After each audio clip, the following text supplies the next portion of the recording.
কেমন লাগছে? আমি এই ভিডিওতে সব ছবি দেখাবো। এই দেখুন, দেখে নিন। এইটা এইটা এইটা কেমন লাগছে? হুম। খুব তো নেচেছিলেন স্বাধীন বাংলাদেশ দেখার জন্য। তাহলে আজকে আমাদের মুসলিম ভাইরা কেন আমাদের রক্ষা করছে না? হ্যাঁ, আজকে যখন আমাদের ভাইরা বাংলাদেশে সংখ্যালঘু হয়ে বসে আছে, তাহলে তাদের রক্ষাটা কেন করছে না? আজকে এদের সময় ঘনিয়ে এসছে বলেই এই কাজটা করছে। ঠিক আছে? পুরো গোটা পৃথিবীর সবথেকে পুরাতন ধর্ম হিন্দু ধর্মকে লাত মারছে এরা।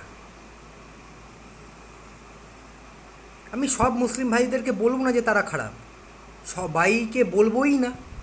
কিছু কিছু মানুষ আছে যারা আমাদেরকে রক্ষা করে।